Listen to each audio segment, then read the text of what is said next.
உலகத் தமிழ் மக்கள் உங்கள் அனைவருக்கும் எனது அன்பான வணக்கங்கள். நலம் தரும் நவ கிரகங்கள் நிகழ்ச்சியின் மூலமாக கடந்த பல நிகழ்ச்சிகளில் நாம ராசி பலன்களை பார்த்துருக்கோம். தனிப்பெயர்ச்சி பலன்கள், அதே மாதிரி குரு பயிற்சி பலன்கள்லாம் பார்த்தோம். பட் என்னை பொறுத்தவரை நான் உங்களை அணுக வேண்டிய விஷயங்கள் வெறும் ராசி பலன்கள் மட்டும் இல்லை, இந்த திசாபுத்தி பலன்களை பற்றி சொல்கிறது தான். இந்த சிம்ம லக்னம் அப்படிங்கிறது அவங்களுக்கு என்னென்ன திசையெல்லாம் நன்மை செய்யும், என்னென்ன திசையெல்லாம் தீமை செய்யும், எதிலெல்லாம் அவங்க எச்சரிக்கையாக இருக்கணுங்கிறத நீங்கள் உங்கள் லக்னம் எதுன்னு தெரிஞ்சாதான் நீங்கள் தெரிஞ்சுக்க முடியும். நிறைய பேர் பார்த்தீங்கன்னா கேட்குறாங்க, இந்த ராசி பலன்கள் ராசி தெரியும் சார், நட்சத்திரம் தெரியும், ஆனால் அந்த லக்னம்லாம் என்னன்னு தெரியாது அப்படின்ட்டு. நீங்கள் பிறக்கும் பொழுது அந்த பூமி சுற்றிக்கிட்டு இருக்கும் பொழுது 30 பாகை, அந்த 30 டிகிரி தான் ஒரு ராசி. அந்த ராசியை ஒரு பாகையை 4 நிமிடம் வீதம் அந்த பூமி சுற்றுது, இந்த சூரியனுடைய வெளிச்சத்தை கிரகிக்குது. அப்படி சுற்றும் பொழுது நீங்கள் என்ன லக்னம்னு வருதோ அதை வச்சு தான் உங்களுடைய நிறம், உருவம், உங்களுடைய தைரியம், செயல்பாடுகள், குழந்தைகள், ஆரோக்கியம், உங்களுடைய செல்வம், வசதி வாய்ப்புகள், மனைவி, இது எல்லாத்தையும் நம்ம ஆராய்ச்சி பண்ணுறோம். கோச்சார ரீதியான சொல்லக்கூடிய பலன்கள் வேறு. அது நமக்கு அப்பப்போ அன்னன்னைக்கு டிஃபன் சாப்பிட்ற மாதிரி கிடைச்சது, ஸ்நாக்ஸ் மாதிரி. இது நமக்கு எப்போதுமே நல்ல உணவு கிடைக்குமா, நல்ல வாழ்க்கை கிடைக்குமா, எப்போதுமே நம்ம லைஃப்பில் நல்லா இருப்போமா, எந்த வயசு வரைக்கும்லாம் நல்லா இருப்போம், எந்த வயசு வரைக்கும் நல்லா இருக்காதுன்னு தெரிஞ்சுக்கிறது தான் திசாபுத்தி பலன்கள். இப்போ இந்த சிம்ம லக்னம் என்பது இருக்கக்கூடிய 12 லக்னங்களில் பவர்ஃபுல்லான, தைரியமான, கோபமுடைய, அதே மாதிரி நிர்வாக திறமையுடைய, சகிப்புத்தன்மையுடைய, எல்லாத்தையும் ஆளக்கூடிய, எல்லாத்தையும் வழிநடத்தக்கூடிய, தலைமை பண்பு ஏற்கக்கூடிய லக்னம் சிம்ம லக்னம். இந்த சிம்ம லக்னக்காரர்களுடைய குணங்கள் என்னன்னு நீங்கள் தெரிஞ்சுக்கணும்னா அதுக்கு என்னுடைய நிகழ்ச்சிகளில் சிம்ம ராசியினுடைய குணங்கள் இருக்கு. அந்த ராசியினுடைய பலன்களை போய் பார்த்தீங்கன்னா அதுதான் உங்களுடைய குணம். சிம்ம லக்னத்தில் பிறந்தவர்கள் லக்னம் 3 நட்சத்திர சாரத்தில் வர்றதுக்கு வாய்ப்பு இருக்கு. ஒன்று சுக்கரனுடைய சாரம், அவங்க நல்ல தொழிலதிபர்களாக இருப்பாங்க, நல்ல ட்ரெஸ் பண்ணுவாங்க, அதே மாதிரி அவங்க நல்ல உடை உடுத்துவார்கள், நல்ல அழகாக இருப்பாங்க, லட்சணமாக இருப்பாங்க, நல்ல ஸ்டைலிஷாக என்னுடைய லைஃப்பை அனுபவிப்பாங்க, லக்ஸூரியாக வாழ்வாங்க. இன்னொன்று சூரியனுடைய சாரத்தில் இருக்கும் உத்திர நட்சத்திரம் சிம்ம லக்னம். அவங்க பார்த்தீங்கன்னா அதிகாரம் செய்யக்கூடியவங்களா இருப்பாங்க, நிர்வாக திறமை ஜாஸ்தி, கொஞ்சம் மிரட்டும் துணியில் பேசக்கூடியவங்களாக இருப்பாங்க, எதையுமே அவங்க சொல்கிறது தான் கரெக்டு அப்படிம்பாங்க. அரசு அதிகாரிகளாக இருக்கிறதுக்கும் அதிகாரத்தை செலுத்தக்கூடிய நிலையில் இருக்கக்கூடியவர்களாக இருப்பாங்க. இன்னொன்று கேதுனுடைய சாரத்தில் மக நட்சத்திரத்தில் லக்னம் விழுந்திருக்கும். பட் நல்ல இறை பக்தி அவங்கள்ட்ட இருக்கும், அதிர்ஷ்டசாலிகளாக இருப்பாங்க. அவங்க எப்போதுமே எந்த ஒரு விஷயத்துலையுமே ஒரு சிம்பிளாக, வெரி சிம்பிளாக தன்னை அடையாளம் செய்துக்குவாங்க. ஆனால் ஸ்ட்ராங்கான மனிதர்கள், அவங்களுடைய பேக்ரவுண்டு ரொம்ப ஹெவியாக இருக்கும். இந்த சிம்ம லக்னத்தில் பிறந்தவர்களுடைய பேச்சுக்கள் எப்பொழுதுமே விகட கவித்துவமாகவும், யதார்த்தமாகவும், நல்ல நகைச்சுவையாகவும், பிரத்யேக சிந்திக்க வைக்கக்கூடிய அளவுக்கும், சொன்ன மாதிரி செய்யக்கூடியவர்களாகவும் இருப்பாங்க. இவர்களுக்கு பெரும்பாலும் ஆண் குழந்தைகள் தான் பிறக்குது, ஆண் வாரிசு அப்படிங்கிறது அவங்களுக்கு உண்டு. பட் இவங்க ஜாக்கிங் போகிறது தவிர்க்கணும், வாக்கிங் போகலாம். ஜாக்கிங் ஏன்னா அவங்களுக்கு அந்த ஜாயிண்ட், முழங்கால் மூட்டு அப்படிங்கிறது தான் நோய் பாவமாக வருது. அப்போ அந்த ஜாக்கிங்லாம் போனாங்கன்னா அது மகர ராசி இவங்களுக்கு 6ஆம் பாவமாக வர்றதுனால அதிகமாக அதில் உள்ள மஜ்ஜை ப்ராப்ளம்ஸ்லாம் வரும். அதனால் மூட்டு வலி வந்துடும் வயசான காலத்தில். அதனால் வாக்கிங் போகலாம், பெருசாக ஜாக்கிங் போகணுங்கிற அவசியம் உங்களுக்கு கிடையாது. அதே மாதிரி உங்களுடைய பிஸ்னஸ் அப்படிங்கிறதெல்லாம் ஏற்றுமதி துறை, நகைக்கடை, இரத்தன கற்கள், ஆபரணங்கள் விற்பனை செய்யக்கூடியது, அதே மாதிரி மருத்துவத்துறை, ஹாஸ்பிட்டல் கட்டுறது, பார்மாசூட்டிக்கல்ஸ் கம்பெனி, எலக்ட்ரிக்கல்ஸ் பொருட்கள் அனைத்தும், வீட்டுக்கு தேவையான அனைத்து வகையான பல்பு சார்ந்த கடைகள், மின் சாதன பொருட்கள், அழகு சாதன பொருட்கள், ஃபேன்சி ஸ்டோர்ஸ், அதே மாதிரி அனைத்து வகையான கவர்மெண்ட்ஸையே எக்ஸ்போர்ட் பண்ணக்கூடிய அமைப்பு. இப்படி உங்களுடைய ஜாதகத்துக்கு நிறைய நம்ம சொல்லிட்டு போகலாம். பண்ணை அமைத்தல், கோழி பண்ணை, ஆட்டுப்பண்ணை, இது மாதிரிலாம் விவசாய நிலங்கள், விவசாயம், இதெல்லாம் பண்ணலாம். இவங்களுடைய ஜாதக அடிப்படையில் நேர்மை, அதே மாதிரி கடன் வாங்கினாலும் பெரிய லெவலில் பேங்க்கில் கடன் வாங்கி பெரிய ப்ராஜெக்ட்லாம் பண்ணுவாங்க. அதே மாதிரி எதாக இருந்தாலும் தெளிவாக பிளானிங் இல்லாமல் செய்ய மாட்டீங்க. ஒன்றுக்கு மேற்பட்ட மல்டிபிள் பிஸ்னஸ், அதாவது ஒன்றுக்கு மேற்பட்ட பல தொழில்கள் செய்யக்கூடிய ஒரு எண்ணங்கள் யாருக்கு இருக்குது அப்படின்னா இவங்களுடைய இந்த சிம்ம லக்னக்காரங்களுக்கு தான். நிறைய காலி இடங்களால் ஆதாயம் உண்டு, பெனிஃபிட். அதே மாதிரி எல்லா விதமான தகப்பன் அல்லது பார்ட்னருடைய பாக்கியங்கள்லாம் இவங்களுக்கு இருந்ததுன்னா அதை அழிக்க மாட்டாங்க, வச்சு காப்பாற்றுவாங்க. அதெல்லாம் அவங்களுக்கு நிறைய வந்து சேர்றதுக்கு உண்டான வாய்ப்புகள் இருக்குது. மனைவினால் எந்த விதமான சப்போர்ட்டையும், மனைவி வழி உறவினர்களுடைய சப்போர்ட்லாம் அவங்க எதிர்பார்க்க மாட்டாங்க. பட் ஒரு சிலருக்கு அங்கேருந்து கிடைச்சிதுன்னா அதை நம்ம வேண்டான்னு சொல்கிறதுக்குள்ள அது மனைவி பேருக்கே எழுதி வச்சுருவாங்க. ஏன்னா இவங்க வந்து அடுத்தவங்கள்ட்டேருந்து கையை நீட்டி கையேந்தி நிற்கணுங்கிற எண்ணம் இல்லாத மனிதர்கள் சிம்ம லக்னக்காரங்க. சரி நேயர்களே, இந்த சிம்ம லக்னம் வந்து நம்ம வந்து உங்களுக்கு விரிவாக பார்க்கணுன்னா என்னுடைய ராசி பலன்களில் போய் பாருங்கள். அதில் சிம்ம ராசியினுடைய குணங்கள் இருக்கும், அதுதான் இந்த லக்னத்துக்கும் மேட்ச் ஆகும். அதில் சில விஷயங்கள்லாம் கரெக்ஷன் பண்ணவோ அதெல்லாம் வந்து ஒமிட் பண்ணவோ லக்னத்தால் முடியும். அதனால் சில விஷயங்கள் அதில் நான் சொல்லப்பட்டது ராசியினுடைய குணங்கள். சிம்ம லக்னம் வந்து அது தனக்கு பிடிக்கலைன்னா அதெல்லாம் செயல்படுத்த மாட்டாங்க. ஏன்னா எதையுமே கண்ட்ரோல் பண்ணக்கூடிய கண்ட்ரோல் பேனல் எதுன்னா லக்னம் தான். இந்த லக்னம் தான் உங்களுக்கு வந்து ரொம்ப பவர்ஃபுல்லானது. சரி, இந்த லக்னத்துக்கு வந்து சில நோய்கள்லாம் பார்த்தோம். அது போக வந்து இவங்களுடைய எந்த மாதிரியான இதெல்லாம் இருக்கும் திசைகள் அப்படின்னா, ஃபஸ்ட்டு சூரியனுடைய திசை. இது லக்னாதிபதி திசை. இந்த லக்னாதிபதியே சூரியன். அவர் எங்கிருந்தாலும் கெடுதல் செய்யாது. சூரியன் லக்னாதிபதி எங்கெங்கெல்லாம் இருக்காருன்னு நீங்கள் வந்து மேசத்துலேருந்து பார்த்தீங்கன்னா சித்திரை மாதத்துலேருந்து எடுத்துக்கிட்டிங்கன்னா அங்கே இருக்கும். நீங்கள் சித்திரை மாதத்தில் பிறந்திருந்து சிம்ம லக்னமாக இருந்தால் நீங்கள் வந்து அது மேசராசியில் சூரியன் லக்னாதிபதி உச்சம். அப்போ ஒரு ஏறின ஸ்டெப்பு கீழே இறங்க மாட்டீங்க. இப்போ ஸ்டெப் ஏறியாச்சுன்னா சரி, இன்னைக்கு 5000 ரூபாயில் கடிகாரம் வாங்கியாச்சுன்னா அடுத்தது 6000 ரூபாய்க்கு மேலே தான் போகுமே ஒழிய 4000 ரூபாய்க்கு வராது. அந்த சிம்ம லக்னத்து வந்து அவ்வளோ ஒரு பவர்ஃபுல்லானது. அப்போ வந்து ரிஷபராசியில் சூரியன் வந்து இருந்துன்னு வச்சிங்களேன், அதாவது வந்து பார்த்திங்கன்னா வைகாசி மாதம் நீங்களே தொழிலதிபர் ஆகிடுவீங்க, நீங்களே தொழிலை தேர்ந்தெடுத்துருவீங்க, தொழில் உங்களாலவே தீர்மானிக்கப்படும். இப்படிலாம் நிறைய இருக்குது. இந்த லக்னாதிபதியை 12ஆம் இடத்துல இருந்தாலும் கவலைப்பட வேண்டிய அவசியம் கிடையாது. அதாவது வந்து கடகராசி ஆடி மாதத்தில் பிறந்தாலும் கவலைப்பட வேண்டியதில்லை. என்ன காரணம்னா லக்னாதிபதி 12க்கு போச்சுன்னா அந்த ஊரை விட்டு வேறு ஊருக்கு போயிடுவீங்க. வேறு ஊருக்கும் வேறு நாட்டுக்கும் போய் அங்கே தங்களுடைய வாழ்க்கையை துவக்குங்க. எங்கேயோ ஒரு பக்கம் வாழ்க்கை வாழ்ந்தானே ஆகணும். அது மாதிரி உங்கள் ஜாதக அடிப்படையில் வந்து இந்த லக்னாதிபதியினுடைய திசை எங்கே இருந்தாலும் நன்மை செய்யும், அதில் எந்த மாற்றமும் கிடையாது. அதுக்கு அடுத்தது சந்திரனுடைய திசை 10 வருஷம். இது விரையாதிபதி திசைன்னு சொல்லப்படுது. இப்போது பிஸ்னஸ் பண்ணுறீங்க, அந்த தொழில் செய்யும் பொழுது கவனமாக செய்யணும். அந்த லக்னாதிபதி திசையை ஆரம்பிக்கிறீங்க சூரிய திசையில், நல்லா போகுது, ஒரு 5 வருஷம் போகுது. 6 வருஷம் முடிஞ்சோடனே 7வது வருஷம் வந்து உங்களுக்கு சந்திர திசை வருது, விரையாதிபதி திசை. இது சிம்ம லக்னம், சிம்ம ராசியாக இருந்தீங்கன்னு வச்சிங்களேன், விரையாதிபதி உங்கள் லக்னத்தில் எப்படி ஹையஸ்ட்டாக பிஸ்னஸ் கொண்டு போனீங்களோ அதே அளவு எல்லாத்தையும் இழுத்து சாத்திடுவீங்க. இதே விரையாதிபதி ஒரு 6ஆம் இடத்துலேருந்து திசை நடந்ததுன்னா கெட்டவன் கெட்டிடும் ராஜயோகம், அது நன்மையை செய்யும், விபரீத ராஜயோகம். அப்போ வந்து சந்திரனுடைய திசை வந்து ஒரு வகையில் நமக்கு நன்மை செய்யாது அப்படின்னு நாம் வந்து இதில் சொல்ல வரோம். விரையாதிபதி திசை விரயத்தை செய்யும்னு சொல்ல வரோம். பட் சில இடங்களில் இருந்தால் அதுக்கு எக்ஸ்கியூஸ் சில இது இருக்குது. சில இடங்களில் இருப்பதை நாம் வந்து ஜாதகத்தை பார்த்து முடியும். அடுத்தது வந்து இந்த சிம்ம லக்னத்துக்கு பாக்கியாதிபதி திசையாகிய செவ்வாய் திசை, இதுதான் நல்ல திசை. ஸ்திர லக்னத்துக்கு அது பாதகாதிபதியான திசை அப்படின்னு சொல்லி நம்ம வந்து நினைச்சாலும் அதை வந்து நன்மை செய்யக்கூடிய திசையாக நாம் எடுத்துக்கொள்ள வேண்டும். ஏன்னா அது 9 குடையவன் பாக்கியாதிபதியாக எடுத்துக்கொள்ள வேண்டும், பாதகாதிபதினு எடுத்துக்கூடாது. அதே வந்து மாரகாதிபதியாகவும் எடுத்துக்கூடாது, மாரகத்தை செய்யாது. அந்த திசையில் தான் நீங்கள் எல்லா பாக்கியங்களும், இடம், வீடு, வாகனம் இப்படியெல்லாம் எல்லாமே நீங்கள் அமைச்சுக்குவீங்க. அந்த செவ்வாயினுடைய திசை வந்து உங்களுக்கு நல்ல யோகத்தை தரக்கூடியதாக அமையும். அதுக்கு அடுத்தது உங்களுக்கு ராகுனுடைய திசை 18 வருஷம். இந்த ராகு திசையை வந்து எந்த லக்னத்துக்கும் சொந்தக்காரங்களாக பாவித்து நாம் பார்க்க முடியாது. ராகு மொத்தம் 18 வருஷம். அவர் தன்னுடைய செயலில் தான் செயல்படுவார். அவர் வந்து கர்மாவினுடைய அடிப்படையில் உங்களுக்கு பலன்களை தரக்கூடியவர்.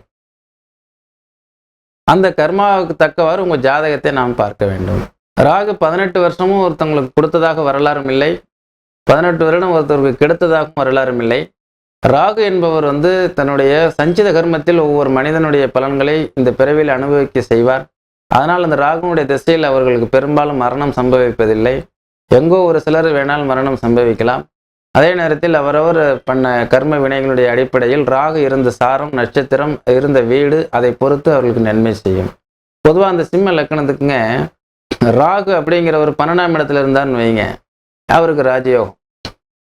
எப்படி அப்படின்னா அவர் அப்ராட் வெளிநாடு போய் வெளிநாட்டில் செட்டில் ஆகிடுவார். அந்த திசையில் நிறைய சம்பாதிப்பார்.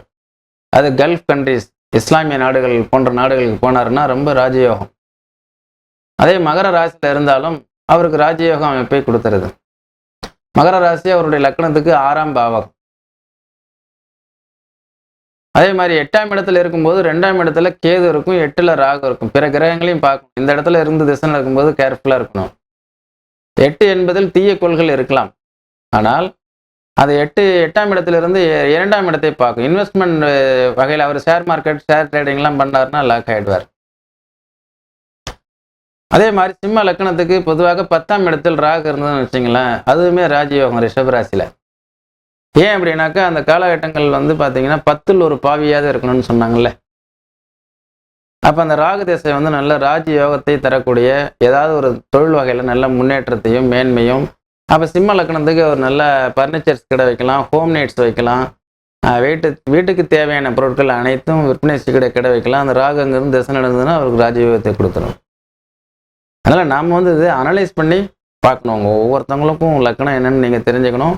உங்கள் லக்கணத்துக்கு தற்சமயம் நடக்கக்கூடிய திசை எப்படி இருக்குன்னு நம்ம தெரிஞ்சுக்கணும். அந்த திசைக்கு தகுந்த மாதிரி உங்களுடைய லைஃப் லைன் எப்படி அமையும்னு நம்ம பார்க்கணும். இந்த ராகு திசை முடிஞ்ச உடனே அடுத்தது சிம்ம லக்கணத்துக்கு யோகத்தை தரக்கூடியது குரு மகா திசை. இது இரட்டை ஆதிபத்தியம். 5ஆம் பாவாதிபதி, 8ஆம் பாவாதிபதி. 8ஆம் பாவாதிபதி விட்டுருங்க.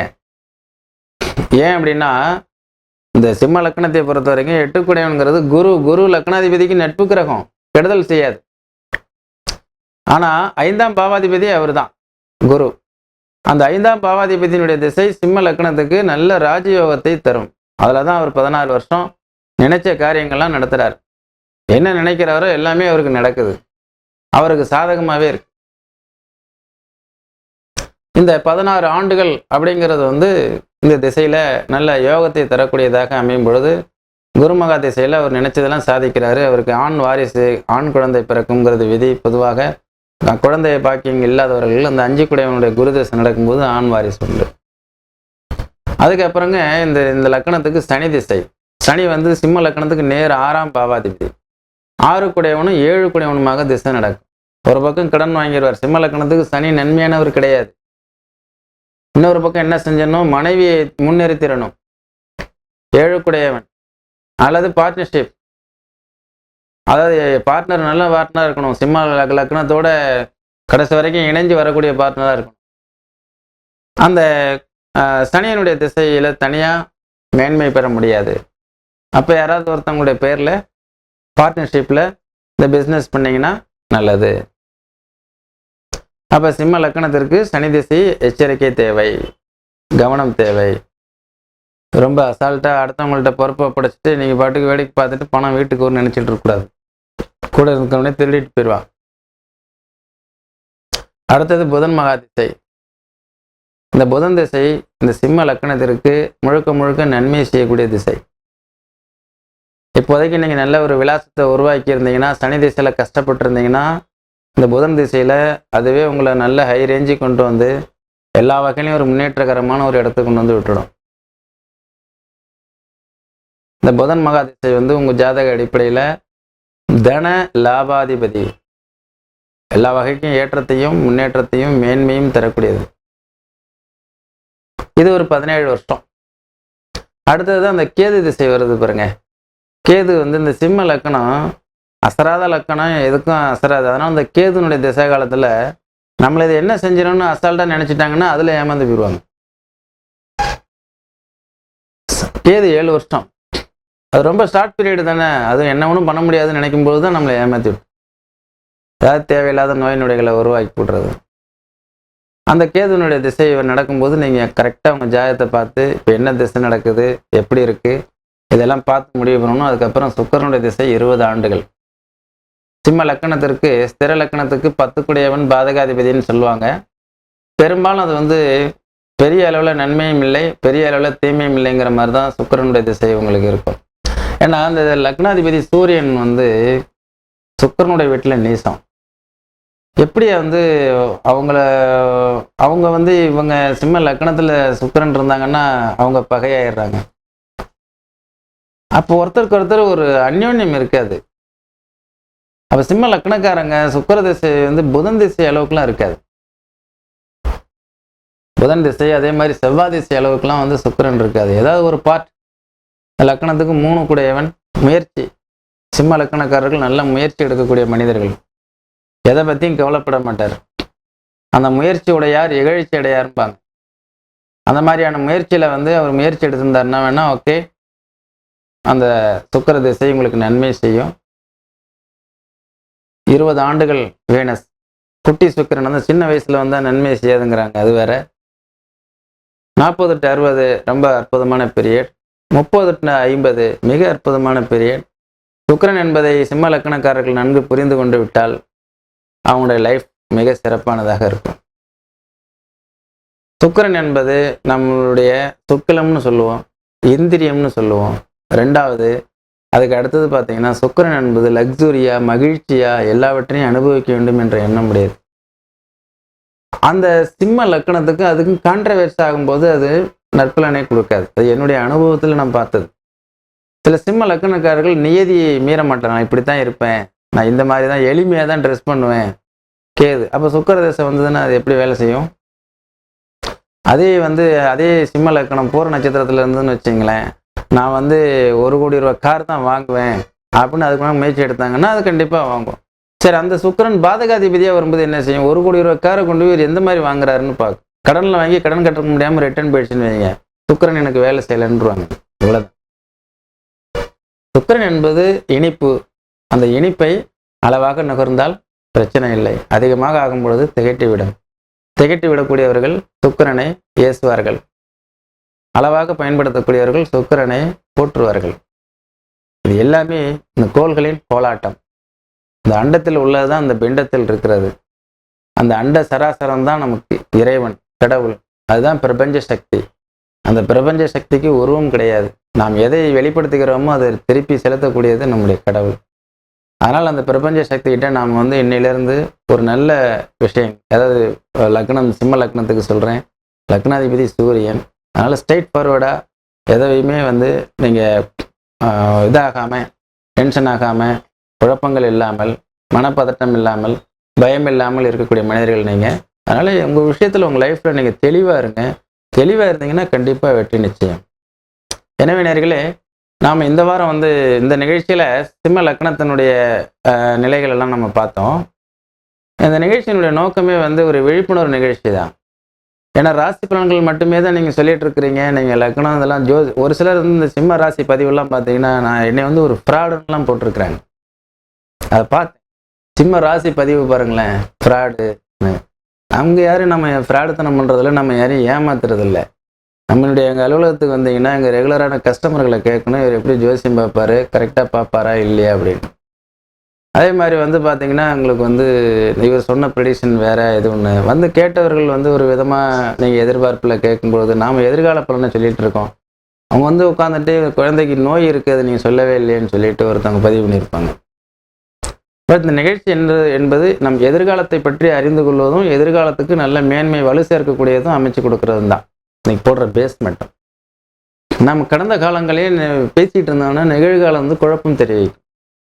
நிகழ்காலத்தில் எப்படி இருக்குன்னு பார்த்து ஃபியூச்சர் அமைச்சுக்கிட்டோம்னா உங்களுக்கு நல்லா இருக்கும். எனவே என்னை புரிந்து கொள்ளக்கூடியவர்களுக்கு நான் வந்து மிக ஒரு நல்ல அற்புதமான வழிகாட்டி. புரியாதவர்கள் நம்ம ஒன்றும் செய்ய முடியாது. ஒரு 100 பேர் அரசு மருத்துவமனைக்கு நோயாளியாக சென்றால் அதில் ஒரு 85 பேர் வந்து நோய் குணமடைந்து திரும்பி வருவார்கள். 15 பேர் மார்ச் வைக்க போகிறாங்க. அதை தடுக்க முடியறதில்ல. 100 பேரையும் ஒரு ஜோதிடர் வந்து சாட்டிஸ்ஃபைட் பண்ணாங்கன்னா அவன் தெய்வமாகி விடுவான். அதனால் எனக்கு என்னுடைய பட்டறிவில் பட்ட விஷயங்களை கொண்டு யாரையும் ஏமாத்தாமல் நடுநிலையாக இருந்து கிரகங்களை கிரகிக்கிறது எப்படி என்று சொல்லிக் கொடுத்து உங்களை நீங்கள் மாற்றிக்கொண்டால் எவ்வாறு மேன்மை அடையலாம். கிரகங்கள் தன்னை மாற்றிக்கொள்ளாது, லக்னம் தன்னை மாற்ற முடியாது, ராசியை மாற்ற முடியாது. இந்த கிரகஸ்தனம் அந்த ராசி காரணம், அந்த லக்ன காரணம் நாமளே நம்மளை மாற்றிக்கொண்டால் வெற்றி நிச்சயம் என்று சொல்லி இன்னொரு நிகழ்ச்சியில் சந்திப்போம். நன்றி, வணக்கம்.